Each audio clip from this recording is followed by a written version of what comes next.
तो अब हम जो है आरसी सर्किट में ही आ गया। तो अब हमारे पास क्या है, combination of this register, capacitor और इंडक्टर को डिस्कस करेंगे कि अगर रजिस्टर, इंडक्टर और कैपेसिटर तीनों सीरीज में लगे हुए हैं तो ये आपके पास क्या है, रजिस्टर है, ये क्या है, इंडक्टर है, और ये आपके पास क्या है, capacitor.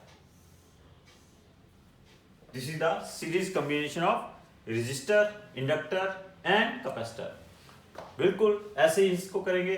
Current flowing at any instant is I is equal to I not sine omega T. Voltage क्या आएगी, E is equal to E R plus E L, E C plus क्या आ जाएगा, ई एल आ जाएगा। This is equal to E is equal to I R plus Q by C plus L into D I by D T plus L into D I by I not sine omega T D T. Clear? Plus ये क्या बन जाएगा, इसको differentiate करेंगे, ये L omega cos omega T. Clear? तो इसको जब सॉल्व करेंगे तो ये आपके पास बन जाएगा plus here XL minus XC cos omega T बन जाएगा। और ये क्या बन जाएगा, this becomes now, it becomes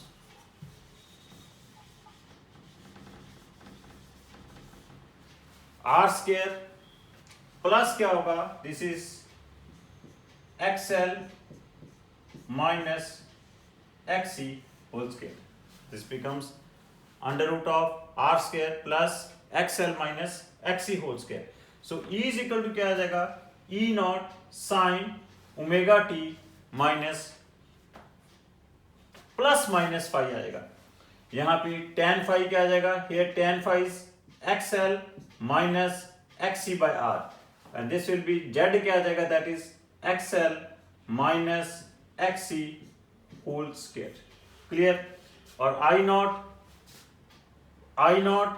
is I naught under root of R square plus XL minus XC whole square, this is equal to क्या आ जाएगा, ई नॉट आ जाएगा। And this is equal to क्या होगा, E R naught square, this is E XL naught minus E XC naught whole square. और simply this is E R square plus E L minus E C whole square. Clear? And here we will write I naught is E naught by Z, or that is E naught by under root of R square plus XL minus XC whole square. Clear? तो ये आपके पास क्या है, this is for LCR circuit. अब देखिए आपने major इस, अगर जब हमने करना है, जितना भी कुछ करना, अगर आप ये मेजर सर्किट को याद रख सकते हो कि when resistor, inductor and capacitor they are in connected in series, बाकी सब कुछ क्या है, you can drive from here. वैसे तो मैंने आपके साथ पहले रजिस्टर डिस्कस किया, फिर इंडक्टर डिस्कस किया, फिर कैपेसिटर डिस्कस किया, फिर आर और एल सीरीज कॉम्बिनेशन डिस्कस किया, फिर आर और सी सीरीज कॉम्बिनेशन डिस्कस किया। अब मैं एलसीआर सीरीज कॉम्बिनेशन डिस्कस कर रहा हूं। लेकिन अगर आप डायरेक्टली ये करके बाकी सब कुछ क्या हम यहां से ड्राइव कर सकते हैं, ये आपको मैं बताता हूं कि कैसे हम रिमेनिंग जो है इससे हम ड्राइव कर लेंगे। तो आपके पास पहले तो मैं इसको डिस्कस करूंगा कि आपके पास ये एलसीआर सर्किट में क्या हुआ है, what happens in this LCR circuit. जो आपके पास इंपीडेंस ऑफ द सर्किट आ गई है, दिस इज जेड जो आ गई है आपके पास यहाँ पे, that is very very important. क्या आ गया आपके पास, under root of R square plus XL minus XC whole square, ये आपके पास इंपीडेंस ऑफ द सर्किट आ गया। और आपके पास peak value of alternating current इस एलसीआर सर्किट में क्या आ गई, E naught by Z, that is under root of R square plus XL minus XC whole square आ गई। और यहाँ पे अगर आपके पास voltage across resistor E R है, अक्रॉस इंडक्टर क्या है, ई एल है, अक्रॉस कैपेसिटर क्या है, ईसी है, देन टोटल वोल्टेज अप्लाई क्या आ गई, ईवी इज इक्वल टू क्या आ गई, under root of E R square plus E L minus EC whole square आ गई। क्लियर? तो आपके पास यहां पे जो वोल्टेज क्या कर रही है, आपके पास वोल्टेज कैन जो फेज डिफरेंस है बिटवीन करंट एंड वोल्टेज वो क्या आ गया आपके पास, tan phi is equal to XC XL minus XC by R आ गया। This is XL minus XC और ये R है, ये आपके पास क्या है, Z इज इक्वल टू क्या आ गया, under root of R square plus XL minus XC का होल स्क्वायर आ गया। ये जो ट्रायंगल है, this triangle is known as, इस ट्रायंगल को हम क्या कहते हैं, this is known as impedance triangle. What it is called, impedance triangle. इसको हमने इंपीडेंस ट्रायंगल कॉल किया है। Clear? So this tan phi is equal to, आपके पास यहाँ पे जो tan phi is equal to XL minus XC by R आ गया। यहां से हम कह सकते हैं, यहां से एक बड़ा इंपॉर्टेंट है कि here voltage can lead, lag और it can be same phase of the current. जो वोल्टेज है वो आपके पास करंट को लैग भी कर सकती है, लीड भी कर सकती है, सेम फेज में भी हो सकती है। It is depending upon the value of XL and XC। Now when it will be lag, when it will be, कब ये लैग करेगी, कब ये आपके पास लीड करेगी, कब सेम फेज में करेगी, सेम फेज में रहेगी, वो किसके ऊपर डिपेंड कर रही है, XL और XC की वैल्यूज के ऊपर डिपेंड कर रही है। अगर यहाँ पे आपके पास XL की वैल्यू क्या है, ग्रेटर देन XC है, तब तो आपके पास tan phi क्या होगा, पॉजिटिव होगा, tan phi पॉजिटिव होगा, phi पॉजिटिव होगा। उस केस में आपके पास वोल्टेज क्या करेगी, लीड करेगी by the current by this angle phi। अगर यहाँ पे XL क्या है, XC से कम है, उस समय XL माइनस XC क्या हो जाएगा, नेगेटिव हो जाएगा और आपके पास tan phi की वैल्यू नेगेटिव हो जाएगी, phi नेगेटिव हो जाएगा। That implies that in that case voltage lags behind the current by this angle. अगर यहाँ पे XL is equal to XC है, tan phi 0 हो जाएगा, phi 0 हो जाएगा। उस केस में ये रिजल्ट इंप्लाई करता है कि वोल्टेज और करंट क्या होगी, सेम फेज में होंगे as that of ohmic resistance है। क्लियर? अब देखिए आपके पास ये जो मैंने पांचों आर्टिकल किए हैं, इसमें मेजर क्या चीज है, एक तो आपने ये फेज एंगल याद रखने वाला है, एक सर्किट की इफेक्टिव इंपीडेंस, इफेक्टिव रेजिस्टेंस क्या होगी, जैसे कि हमने क्या कॉल किया है, impedance of the circuit call किया है। और थर्ड आपने जो याद रखना है, थर्ड चीज याद रखनी है कि अगर इंडिविजुअल के cross virtual value of voltages ER, EL and EC है, तो टोटल वोल्टेज आपके पास क्या होगी, EV, that is equal to क्या है, under root of ER square plus EL minus EC whole square है। क्लियर? तो ये आपने मेजर जो है 1, सेकंड इंपीडेंस, थर्ड आपके पास वोल्टेज वाला रिलेशन है और फोर्थ आपने फेजर डायग्राम, ये सब चीजें आप, ये चार चीजें मेजर जो हैं आपने याद रखनी है। तो मल्टीपल चॉइस क्वेश्चन के लिए भी, न्यूमेरिकल्स पर्पस के लिए भी। अब यही इन चारों चीजों से आप क्या कर सकते हो, LR का डिराइव कर सकते हो, RC का सीरीज कॉम्बिनेशन का डिराइव कर सकते हो, प्योर इंडक्टर का डिराइव कर सकते हो, प्योर कैपेसिटर का डिराइव कर सकते हो, प्योर रेजिस्टर का डिराइव कर सकते हो। सपोज कर लीजिए आपके पास RC सर्किट है, RC सर्किट है तो मींस XL एब्सेंट है, XL एब्सेंट है तो tan phi क्या आ गया, माइनस XC बाय R आ गया। यही रिजल्ट हमने डिराइव किया था। और मींस वोल्टेज क्या कर रही है, करंट से लैग बिहाइंड कर रही है। और इंपीडेंस ऑफ द सर्किट क्या आ गया, that is Z is equal to under root of R square plus XC square आ गया। और इंडिविजुअल वोल्टेज और टोटल वोल्टेज में रिलेशन क्या आ गया, EV is equal to under root of R square plus ER square plus EC square आ गया। और I इज इक्वल टू क्या है, I naught sine omega T है, E इज इक्वल टू क्या है, E naught sine omega T minus phi है। और फेजर डायग्राम में आपके पास यही आ जाएगा। क्लियर? इंपीडेंस ट्रायंगल क्या बन जाएगी, ये R है, ये XC बस नीचे आ जाएगा, या यहाँ भी न्यूमेरिकली आप यहाँ भी शो कर सकते हो, Z क्या आ जाएगा, under root of R square plus X square आ जाएगा। ये इम्पीडेंस ट्रायंगल भी ऐसे आ जाएगी। नेक्स्ट आपके पास अगर आपके पास एलआर सर्किट है तो यहाँ पे एक्सी की, इन सभी रिजल्ट में एक्सी की वैल्यू सब्स्टिट्यूट कर देंगे तो जेड क्या बन जाएगा, R square plus XL square बन जाएगा। tan फाई क्या बन जाएगा, एक्सएल बाय आर बन जाएगा। ईवी क्या बन जाएगा, under root of E R square plus E L square बन जाएगा। आई क्या है, I not sine omega T. E क्या आ जाएगा, E naught sine omega T plus phi आ जाएगा। इंपीडेंस ट्रायंगल क्या आ जाएगी, आर इधर आ जाएगा, ये एक्सएल आ जाएगा, ये under root of R square plus XL square आ जाएगा।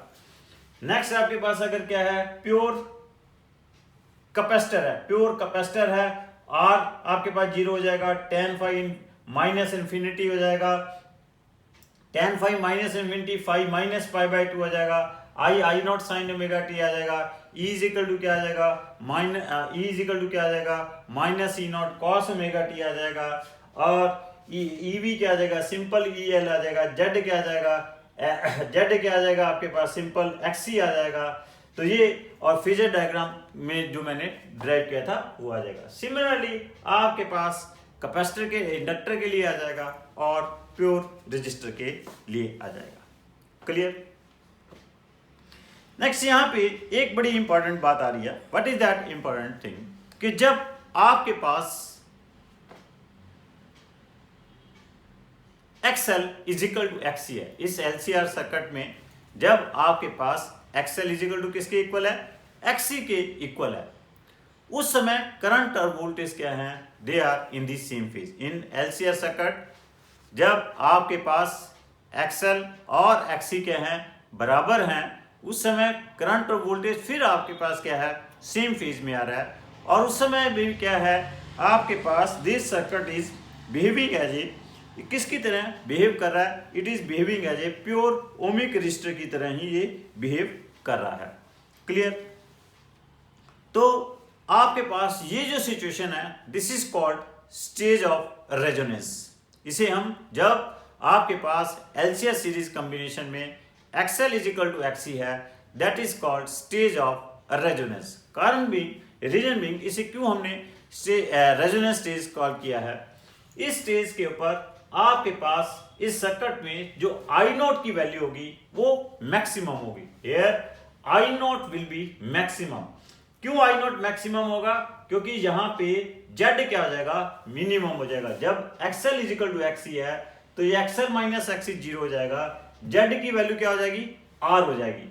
और उस समय क्या है, जितनी वोल्टेज आपके क्रॉस इंडक्टर के क्रॉस है उतनी ही वोल्टेज आपके पास कैपेसिटर के क्रॉस हो जाएगी, जिसके कारण यहां पे नेट वोल्टेज क्या होगी, 0 होगी। टोटल सप्लाई किसके बराबर होगी, that is the voltage across register के बराबर होगी। तो that is called the stage of resonance. What is the meaning of here resonance, resonance का मतलब क्या है, this is called resonating circuit. उस समय जो सर्किट है that is called resonating circuit. तो उस समय क्या होगा कि जब आपके पास ये XL is equal to XC के इक्वल आ गया, मतलब L omega is equal to 1 by C omega के आ गया, उस समय जो फ्रीक्वेंसी आ जाएगी 1/2 pi under root of LC होगी। This is called resonating frequency. Resonating frequency means जो आपके पास इस समय जो सोर्स की फ्रीक्वेंसी है, वो सोर्स की फ्रीक्वेंसी और ये वाली फ्रीक्वेंसी क्या कर रही है, मैच कर रही है। वो सोर्स की फ्रीक्वेंसी क्या आ गई, 1/2 pi under root of LC आ गई। इसे हम रेजोनेटिंग फ्रीक्वेंसी भी कॉल करते हैं। और इस स्टेज के ऊपर क्या होता है कि आपके पास जो इंडक्टर में एनर्जी स्टोर्ड है वही एनर्जी क्या होगी, आपके पास energy stored in the inductor क्या हो जाएगी, that start transferring in the capacitor. फिर वो कैपेसिटर की एनर्जी क्या हो जाएगी, आपके पास इंडक्टर में ट्रांसफर होनी शुरू हो जाएगी। दिस ट्रांसफरेंस ऑफ द, इस समय जो transference of the energy from inductor to resistor, resistor to inductor होगी। इस समय जो एक आपके पास LC सर्किट में एक ऑसिलेशन सेटअप हो जाएगी, जिनको हमने क्या कॉल किया है, LC ऑसिलेशंस कॉल किया है। तो इस रेजोनेंस के ऊपर यहाँ पे जो आपके पास करंट एम्पलीट्यूड और फ्रीक्वेंसी के बीच में हम ग्राफ प्लॉट करेंगे। This is the graph between I0 and F। तो यहाँ पे इस तरह का हमारे पास ये ग्राफ आएगा। ये यहाँ पे जो करंट की वैल्यू है, ये करंट की वैल्यू क्या होगी, मैक्सिमम होगी, और ये जो फ्रीक्वेंसी है, this frequency is called resonating frequency. ये जो पीक वैल्यू है, यहाँ पे जो फ्रीक्वेंसी आएगी आपके पास, this is a resonating frequency. So this is the graph between I naught and F. और जेड और एफ का एलसीएस सर्किट में जो इम्पीडेंस और जेड और एफ का ग्राफ होता है वो ये होता है, this is the graph between Z and F. और रेजोनेंस के ऊपर आपके पास ये जो आपके पास जेड है, ये जेड किसके बराबर हो जाएगी, आर के बराबर हो जाएगी। ये जेड किसके बराबर हो जाएगी, आर के बराबर हो जाएगी। और ये कौन सी फ्रीक्वेंसी है, this is called resonating frequency. Clear? So ये जो आपके पास रेजोनेंस है, इस रेजोनेंस का एक्चुअली क्या है, पर्पस क्या होता है, this is a very very important. आज के दिन क्या है, आपके पास अपना टीवी चल रहा है या रेडियो चल रहा है, कुछ भी चल रहा है, हम उसका चैनल चेंज करते हैं। चैनल चेंज करने से आपसे बेसिक मैं आपको चीज बता रहा हूं इसमें कि what is the basic reason. जब हम चैनल चेंज करते हैं उसी टीवी के ऊपर, उसी आपके पास ट्रांजिस्टर के ऊपर या रेडियो के ऊपर, व्हाट हैपन्स, आपके पास दूसरे स्टेशन की पिक्चर आनी शुरू हो जाती है और दूसरे स्टेशन की साउंड आनी शुरू हो जाती है। ऐसा क्यों होता है? देखिए, कभी भी आपको एक बेसिक चीज बताता हूं मैं आपके पास। जैसे आपने +1 में हमने पढ़ाया था कि वेव मोशन में बताया था कि रेजोनेंस क्या होती है। वहां पे रेजोनेंस मैंने क्या बताया था कि आपको अगर याद हो कि जब हमने +1 में रेजोनेंस पढ़ते हैं, कहते हैं हमारे बाहर कोई आपके पास कोई व्हीकल जा रहा है, तो उस व्हीकल की जो कोई वो हॉर्न देता है या उस व्हीकल में कोई म्यूजिक तेज चल रहा है, तो क्या होता है, आपके घर की ग्लास विंडोज जो है वो क्या करनी शुरू कर देती हैं, वाइब्रेट करनी शुरू कर देती हैं। वो हर टाइम नहीं वाइब्रेट करती सर, एक पर्टिकुलर इंस्टेंट के ऊपर वाइब्रेट करती हैं। उस समय वो कारण क्या होता है कि जब आपके पास वो व्हीकल जा रहा है तो उस व्हीकल के जो साउंड प्रोड्यूस कर रहा है, उस साउंड की जो फ्रीक्वेंसी है और आपके पास जो आपके विंडो पेन्स की नेचुरल फ्रीक्वेंसी है, वो नेचुरल फ्रीक्वेंसी क्या कर जाती है, मैच कर जाती है। तो that is called stage of resonance. और उस समय जब रेजोनेंस होती है तो रेजोनेंस के ऊपर एम्पलीट्यूड ऑफ वाइब्रेशन जो होता है वो मैक्सिमम हो जाता है। जैसे यहां पे भी मैंने कहा कि अब it is a stage of resonance, यहां पे रेजोनेंस के ऊपर ये करंट एम्पलीट्यूड की वैल्यू जो हो जाएगी, आई नॉट की जो वैल्यू है ये मैक्सिमम हो जाएगी रेजोनेंस के ऊपर। और इस करंट एम्पलीट्यूड की जो वैल्यू आई नॉट आएगी वो आएगी कितनी, that is E naught by R आएगी।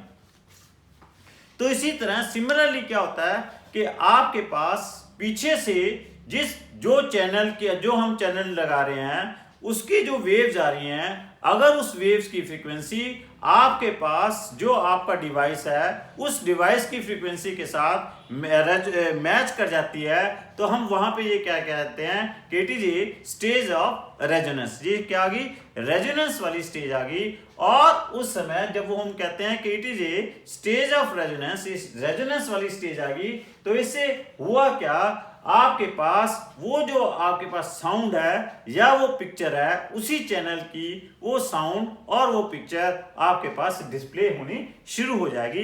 This is the meaning of, basic meaning of the resonance. और आपने एक देखिए एक्सपेरिमेंट भी किया था, साउंड वाला एक्सपेरिमेंट किया था। आप ट्यूनिंग फोक लेते हो, आप यो ट्यूब के नजदीक जब ट्यूनिंग फोक को वाइब्रेट करके वो आप लेके जाते हो, तो याद होगा आपने रेजोनेंस ट्यूब वाला जो एक्सपेरिमेंट किया था, तो क्या आता है कि जब आपके पास उस ट्यूनिंग फोक की फ्रीक्वेंसी जो आपके पास रेजोनेंस ट्यूब में आपके पास जो स्टेशनरी वेव्स बन रही थी, उस स्टेशनरी वेव्स की फ्रीक्वेंसी जब जिस लेंथ के ऊपर जाके वो मैच कर जाती थी, तो वहां पे आपके पास क्या होती थी, साउंड ऑब्टेन होती थी।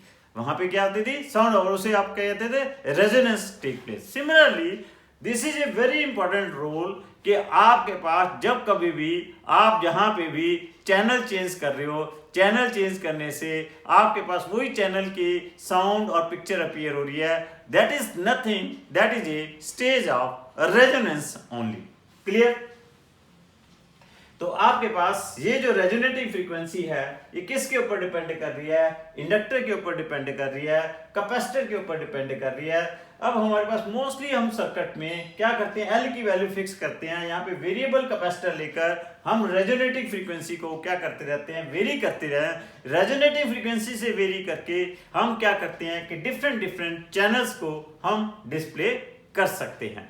क्लियर। अब आपके पास कोई भी पिक्चर रेजोनेंस के ऊपर कितनी क्लियर होगी, कितनी साउंड क्लियर होगी, that is only depending upon the sharpness of the resonance.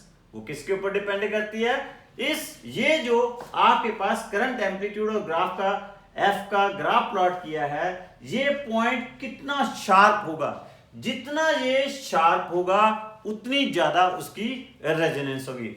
Sharpness of the resonance is depending upon the peak point of this current amplitude and frequency.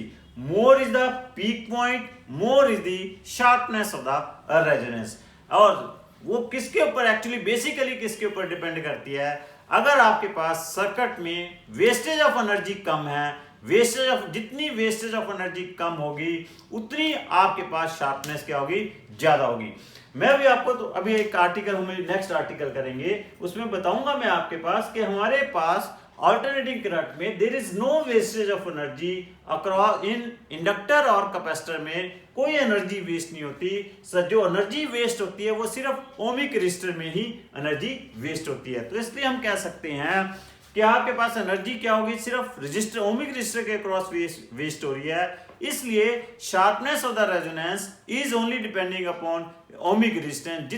जिस circuit की ohmic resistance कम होगी उस circuit की sharpness उतनी ही ज्यादा होगी।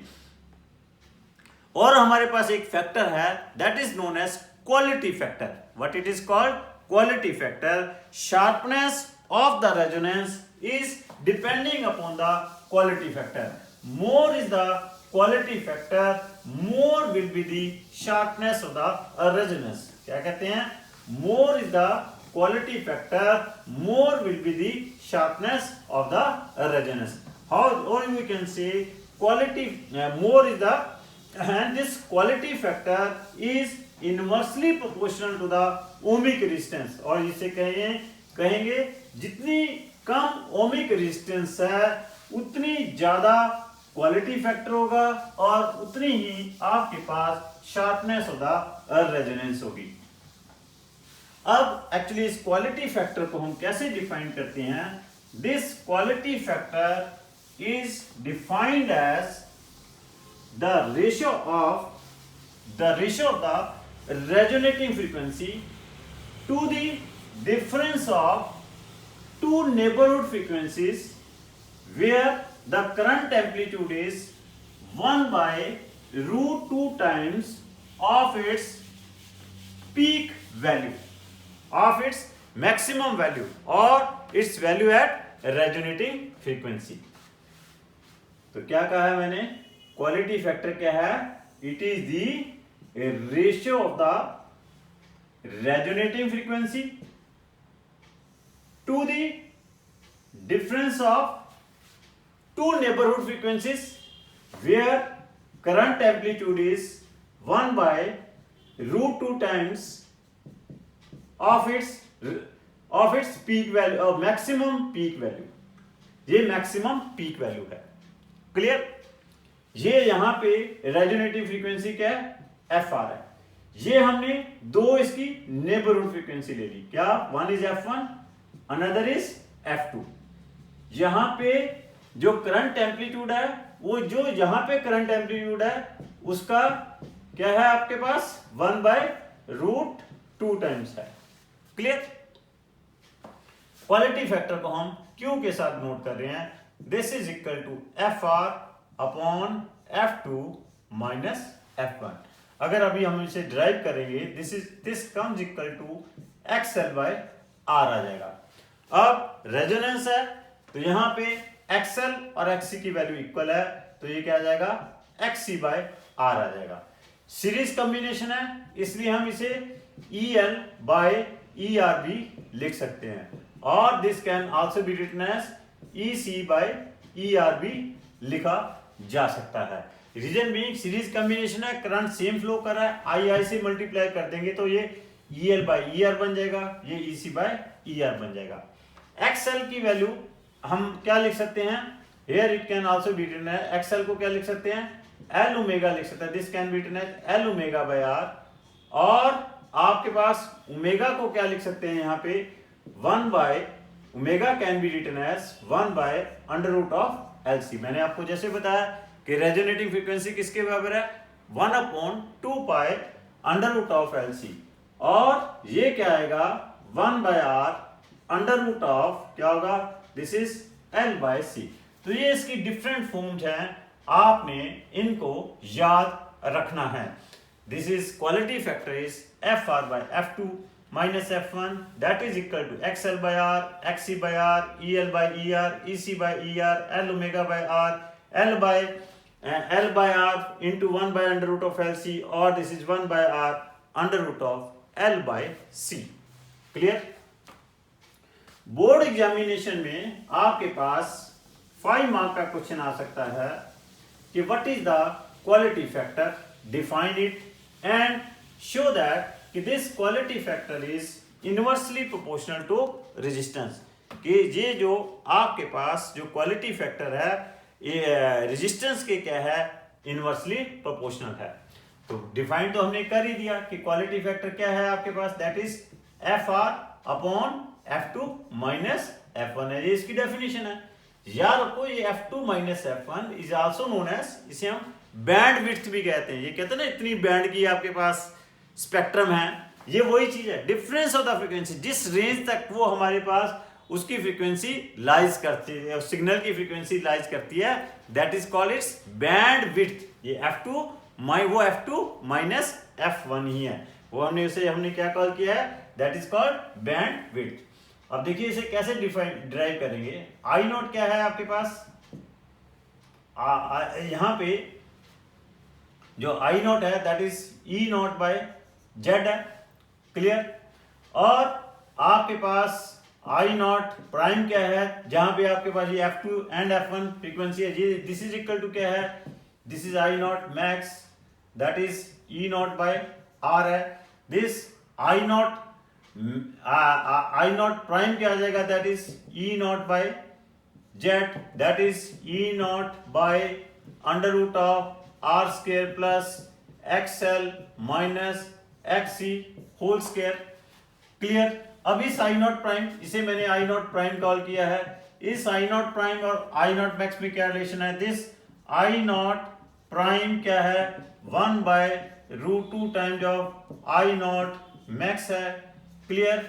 और this is can be written as E naught upon R E naught by R square plus XL minus XC whole square is equal to 1 by root 2 E naught by R। इसे ऐसे लिख सकते हैं, E not cancel out हो जाएगा, so this can be written as R square plus XL को लिख लें L omega minus 1 by C omega whole square is equal to क्या आ जाएगा 2R स्क्वायर आ जाएगा।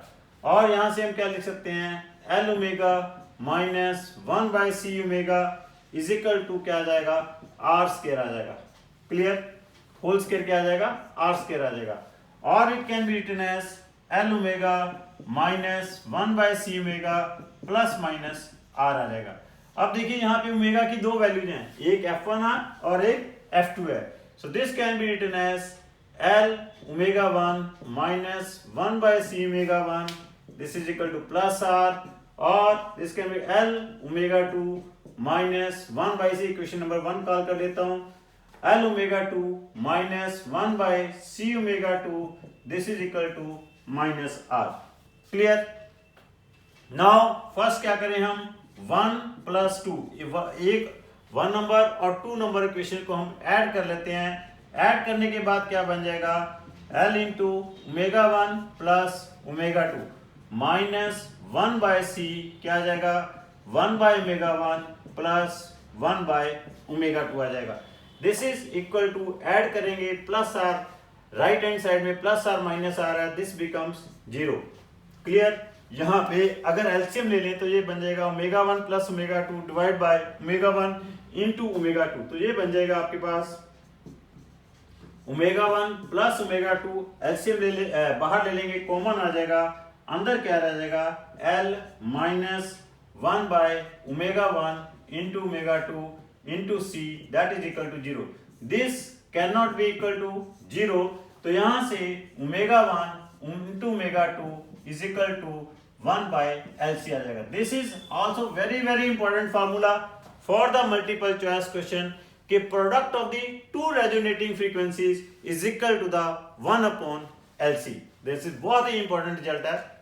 अब हम इक्वेशन नंबर 1 में से इक्वेशन नंबर 2 को 1 में से सब्ट्रैक्ट कर लें, ठीक हो गया, मींस 1 माइनस 2 कर दें तो क्या आ जाएगा एल ओमेगा 1 माइनस ओमेगा 2, और ये क्या बन जाएगा 1 by C 1 by omega 2 minus 1 by omega 1, clear, is equal to क्या आ जाएगा, this is equal to 2r।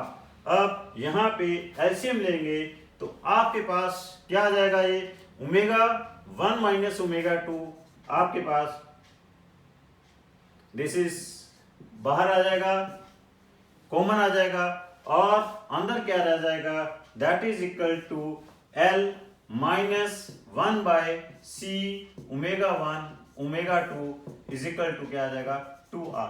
Omega 1 into omega 2 की वैल्यू क्या है 1 by this is sorry plus है ये, ओमेगा 1 इंटू ओमेगा 2 की वैल्यू क्या है 1 बाय एलसी है, सी कैंसल आउट हो जाएगा, तो ये रिजल्ट क्या बन जाएगा omega 1 minus omega 2 into 2l is equal to 2r बन जाएगा, क्लियर, 2 कैंसल आउट हो जाएगा, यहां से omega 1 minus omega 2 is equal to क्या आ जाएगा आपके पास omega 1 minus omega 2 omega 1 minus omega 2 is equal to क्या आ जाएगा, this is equal to r by l आ जाएगा, क्लियर। तो यहां से हम दोनों तरफ रेजोनेटिंग फ्रीक्वेंसी से डिवाइड कर दें तो ये क्या बन जाएगा ओमेगा l बन जाएगा, तो omega upon omega 1 minus omega 2 from definition what is this, this is A quality factor Q, तो देख क्यू क्या आ गया आपके पास XL बाय R आ गया, तो ये आपके पास क्या आ गया क्वालिटी फैक्टर आ गया, what is this XL by R, यही चीज हमने क्या करनी थी प्रूफ करनी थी, क्लियर। तो हो गई प्रूफ। तो एक बार फिर स्टेप्स देख लीजिए इसके कि आपके पास आई नॉट मैक्स क्या है ई नॉट बाय आर है, आई नॉट प्राइम क्या है ई नॉट बाय जेड है, E naught by under root of R square plus XL minus X whole square है। फ्रॉम डेफिनेशन क्या है I naught prime is equal to क्या है 1 by root 2 I naught 1 by root 2 I naught M, तो है यहाँ पे I naught M की वैल्यू क्या है E naught by R, I naught prime की वैल्यू ये सब्स्टिट्यूट कर दी और इनकी वैल्यू सब्स्टिट्यूट की बाय सॉल्विंग दिस पॉइंट्स, तो हमारे पास ये आ गया L omega minus 1 by C omega is equal to plus minus R आ गया। ओमेगा की दो वैल्यूज हैं, एक ओमेगा 1 है एक ओमेगा 2 है, इसलिए क्या आ गया L omega 1 minus 1 by C omega 1 plus R आ गया, L omega 2 minus 1 by C omega 2 क्या आ गया माइनस आर आ गया। एक बार हमने 1 और 2 को ऐड कर लिया तो हमारे पास omega 1 into omega 2 1 by L C आ गया। एक बार 1 माइनस 2 किया तो आपके पास क्या आ गया, ये जो आपके पास सब्ट्रैक्ट करने से क्या आ गया omega 1 minus omega 2 omega 1 minus omega 2 into 2l is equal to क्या आ गया 2r आ गया, और omega 1 minus omega 2 into l is equal to r आ गया। फिर दोनों तरफ ओमेगा से डिवाइड कर दिया, ओमेगा क्या आपके पास रेजोनेटिंग फ्रीक्वेंसी है, तो आपके पास फ्रॉम द डेफिनेशन इसको हमने क्या कॉल कर दिया this is called here quality factor. तो इस तरह से आपके पास क्वालिटी फैक्टर क्या आ गया r बाय 1 बाय क्यू क्या आ गया r बाय एक्सएल, तो क्यू क्या आ गया आपके पास r बाय एक्सएल आ गया। सो this is the quality factors, ये आपके पास क्या आ गया क्वालिटी फैक्टर आ गया फॉर दी किसके लिए फॉर रेजोनेंस के लिए। तो इसके लिए मैंने आपको 2-3 चीजें ये भी this result is also very very important, और ये भी मैंने आपको बता दिया कि ये F2 माइनस F1 है, this is called bandwidth. This is also very very important for just solving the numericals problem.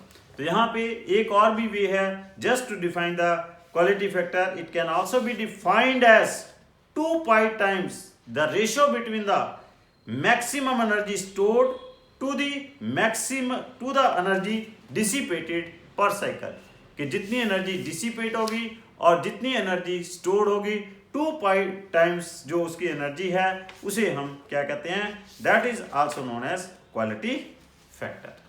Clear बच्चों? सो बच्चों कोशिश करेंगे कल हम अल्टरनेटिंग करंट को फिनिश कर दें। तो आज हम यहीं तक ही डिस्कस करेंगे। Thank you very much.